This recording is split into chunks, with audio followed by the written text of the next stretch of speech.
Hi everyone, welcome to अड्डा 247। मेरा नाम है Bharti and I am your NEET counselling expert and biology educator as well. और आज के वीडियो बहुत ज़्यादा इंपॉर्टेंट है। बहुत सारे बच्चों के दिमाग में ये सवाल है कि यार काउंसलिंग कब शुरू होने वाली है, ACCC की काउंसलिंग कब शुरू होगी, वेटनरी की काउंसलिंग कब शुरू होगी, एंड सबसे इंपॉर्टेंट आपकी MCC की और बाकी सारी स्टेट्स की काउंसलिंग कब शुरू होगी, और पूरा का पूरा प्रोसीजर कैसे होता है, क्या स्टेप बाय स्टेप प्रोसेस होता है। ये सारी चीजें आप लोगों को पता होनी चाहिए, तो इस वीडियो को ध्यान से देखिएगा। And for all the updates आप इस टेलीग्राम चैनल को फॉलो करके रख सकते हैं। अब इंपॉर्टेंट क्या है? इंपॉर्टेंट ये है कि लास्ट ईयर हमारा जो रिजल्ट आया था वो आया था 14 जून को, ठीक है। और हमारी जो काउंसलिंग शुरू हुई थी वो आपका 17 जुलाई को शुरू हुई थी। इस साल जो हमारा रिजल्ट आया है वो आया है जुलाई में, है ना। कब आया है? 16 जुलाई को आपका नोटिफिकेशन आया था, आपका रिजल्ट आ चुका था।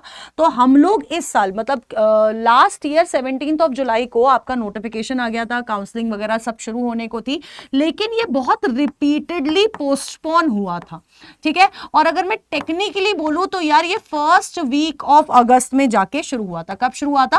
फर्स्ट वीक ऑफ अगस्त में जाके शुरू हुआ था, क्योंकि ऑलमोस्ट हर राउंड लास्ट ईयर क्या किया गया था? पोस्टपोन करा गया था।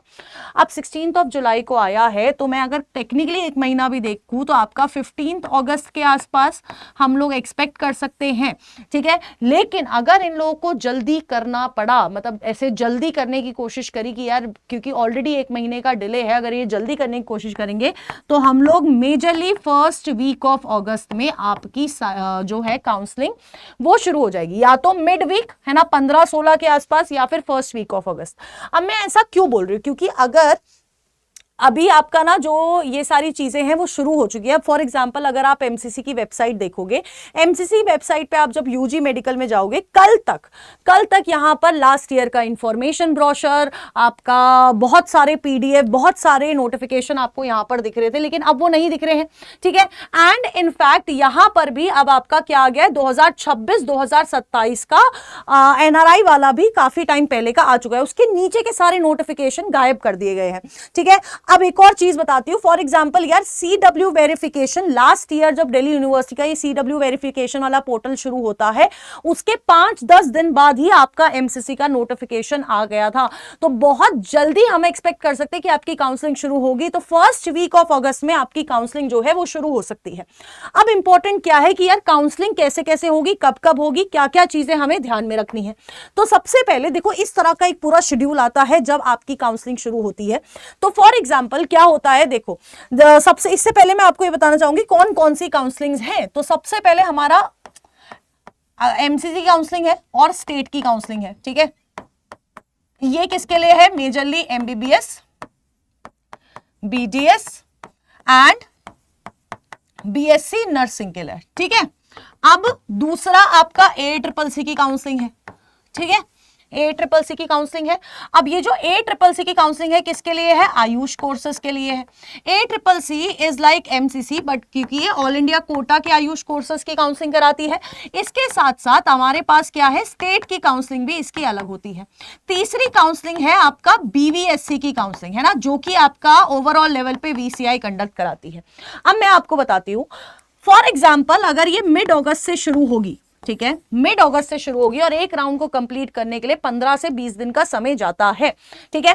तो आपकी जो ACCC वाली काउंसलिंग है वो हम लोग एक्सपेक्ट करेंगे मिड सितंबर से, यानी कि एक महीने बाद आपकी ACCC वाली काउंसलिंग जो है वो कंप्लीटली शुरू होती है। क्योंकि जब राउंड 2 चल रहा होता है या राउंड 2 का रिजल्ट आ चुका होता है MCC का, तब आपकी ACCC वाली काउंसलिंग शुरू होती है। BVSC भी आपका जैसे ही राउंड 3 स्टार्ट हो जाएगा MCC का, वैसे ही आपकी BVSC VCI की काउंसलिंग शुरू हो जाएगी। ये लास्ट ईयर आपका जुलाई में शुरू हुआ था, ये हम लोग एंड ऑफ अगस्त में शुरू हुई थी, एंड ये आपका सितंबर में शुरू हो गई थी VCI की काउंसलिंग, ठीक है। अब इंपॉर्टेंट क्या है, कैसे कैसे क्या क्या होता है। तो सबसे पहले देखो, जैसे फॉर एग्जांपल किस में कितना टाइम दिया जाता है। अगर मैं पहले राउंड की बात करूं, ये राउंड 1 का शेड्यूल था लास्ट ईयर का, 18 से 19 जुलाई में आपकी सीट मैट्रिक्स आपको मिल जाती है, ठीक है। सीट मैट्रिक्स मिलती है 18 से 19 जुलाई में, ठीक है। एंड 18 से 19 जुलाई में आपको जब सीट मैट्रिक्स मिलती है, सीट मैट्रिक्स में क्या क्या मिलता है आपको हर एक कॉलेज का क्या कहते हैं, कौन सी कैटेगरी में ओबीसी में कितनी सीट्स है, ओबीसी पीडब्ल्यूडी में कितनी सीट्स हैं, ये सारा पूरा एक मैट्रिक्स मिलता है आपको, ठीक है। एमबीबीएस की अलग सीट एमबीबीएस बीडीएस की अलग सीट मैट्रिक्स आती है, फिर आपका बीएससी नर्सिंग की अलग सीट मैट्रिक्स आती है। इस तरह से आपकी 2 सीट मैट्रिक्स आती है, क्योंकि इन्हीं सीट मैट्रिक्स के बेसिस पे आपको आपकी चॉइस फिलिंग करनी पड़ती है, ठीक है। अब रजिस्ट्रेशन कब शुरू हुआ था? 21 जुलाई से 6 अगस्त के बीच में आपको रजिस्ट्रेशन की डेट दी गई थी। तो अगर टोटल 17 दिन का समय, और ये अपडेटेड है क्योंकि मैंने आपको बताया ना अगस्त में जाके शुरू हुआ था, तो ये आपका क्या 17 दिन का समय आपको रजिस्ट्रेशन में मिला था। यूजुअली ये जो समय होता है 8 से 10 दिन का होता है। लास्ट ईयर बहुत ज्यादा पोस्टपोनमेंट हुई थी तो इस वजह से ऐसा है, ठीक है। तो 10 दिन आपको क्या दिया गया? आपको रजिस्ट्रेशन पेमेंट का समय दिया गया। अब ये जो चॉइस फिलिंग होती है जहां पर हमें प्रेफरेंस लिस्ट भरना पड़ता है, फॉर एग्जांपल अगर 21 जुलाई से आपकी रजिस्ट्रेशन शुरू होती है तो 22 जुलाई से आप अपना चॉइस फिलिंग वाला चीज शुरू कर सकते हैं, है ना। आप अपना चॉइस फिलिंग शुरू कर सकते हैं। और चॉइस लॉकिंग जब भी हमारा लास्ट डेट होता है 7 अगस्त, for example last date choice filling की 7 अगस्त थी लास्ट ईयर, तो आपको 7 अगस्त को आप स्पेसिफिक एक टाइम पीरियड दिया जाता है जिसमें चॉइस लॉकिंग कराई जाती है, ठीक है। फिर आपका सीट अलॉटमेंट के प्रोसेस के लिए ये 2 दिन लेते हैं यहां पर अगर आप देखोगे। एंड रिजल्ट आपका 1 दिन बाद, जैसे ही आपका सीट अलॉटमेंट आएगा वैसे ही आपका रिजल्ट आ जाता है, प्रोविजनल रिजल्ट आता है। फिर आपका क्या कहते हैं फाइनल कंप्लीट रिजल्ट आता है, जिसमें ज्यादा कोई चेंजेस होती नहीं है, मतलब चेंजेस ना के बराबर होती है, ठीक है। फिर आपको रिपोर्टिंग के लिए 9 दिन का टाइम दिया जाता है और फिर आपका वेरिफिकेशन वगैरह होता है, आप अपने कॉलेजेस में जाके रिपोर्ट करके आते हो। इस तरह से आपका क्या चलता है, इस तरह से आपकी एमसीसी की काउंसलिंग चलती है। पॉइंट है कि बेटा आप लोगों का कि ये वाली काउंसलिंग, स्टेट की काउंसलिंग किस तरह से होती है। देखो हमेशा जो स्टेट और एमसीसी काउंसलिंग है वो हमेशा ऐसे चलेगी। एमसीसी का राउंड 1 होगा, फिर आपका एमसीसी का मतलब स्टेट का राउंड 1 स्टार्ट होगा। स्टेट का राउंड 1 मतलब ऐसे होता है कि रिजल्ट के अंदर 3 से 4 दिन का गैप होता है। फिर आपका एमसीसी का राउंड 2 होगा, फिर आपका स्टेट का राउंड 2 होगा। तो ये हमेशा से ही जिगजैग पैटर्न में चलता रहेगा। तो इस तरह से फॉर एग्जांपल अगर मैं ऑल इंडिया कोटा की, देखो ये स्ट्रे राउंड का नोटिस है जो मुझे मिला है, ठीक है। 18 से 23 दिसंबर का आपको ये टाइम लिया गया था एमसीसी ने, और स्टेट को 24 दिसंबर तक का टाइम दिया था, है ना। 20 से 25 दिसंबर तक का टाइम दिया था, यानी कि इसके बाद ही आपका नेक्स्ट राउंड आपका शुरू होता है स्टेट में। तो इस तरह से आपके नोटिफिकेशन आते हैं। और मैं आपको ऑलरेडी बता चुकी हूं कि आपकी जो ACCC वाली काउंसलिंग है, अगर ये मिड अगस्त शुरू होती है आपकी एमसीसी की काउंसलिंग, मिड अगस्त या फिर फर्स्ट वीक ऑफ अगस्त, मैंने आपको बता दिया है जल्दी करना होगा, टाइम पे सेशन शुरू करना है तो फर्स्ट वीक ऑफ अगस्त में आपकी काउंसलिंग शुरू हो जाएगी।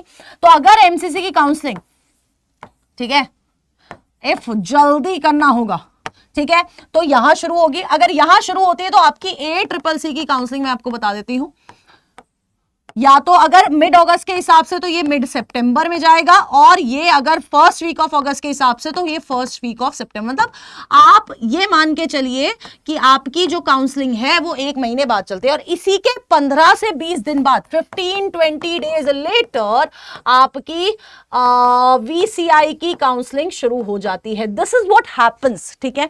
अब इंपॉर्टेंट क्या है? इंपॉर्टेंट ये है, ये सारी अपडेट्स आपको मिलना जरूरी है।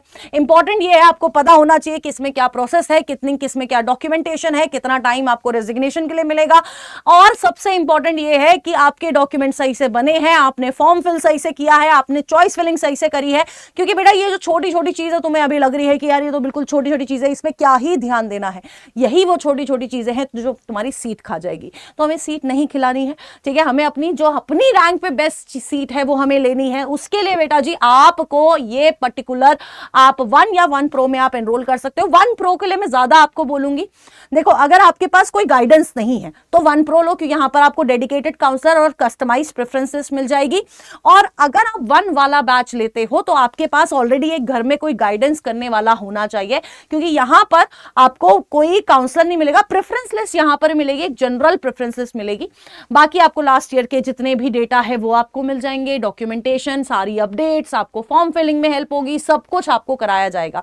1 प्रो वाला बैच 2499 549 का है, और आपका 1 Pro वाला बैच 5499 का है, इससे कम पड़ जाएगा, 5200 के आसपास का पड़ जाएगा, और ये 1 वाला बैच आपका और कम पड़ जाएगा अगर आप ZBBS कोड यूज करते हैं। तो लिंक आपको डिस्क्रिप्शन में मिल जाएगा या कमेंट बॉक्स में मिल जाएगा। इसके अलावा अगर कोई भी डाउट है, गूगल फॉर्म अटैच्ड है, उस गूगल फॉर्म को जरूर से भरिएगा। Till then, tata bye bye, take care and all the best.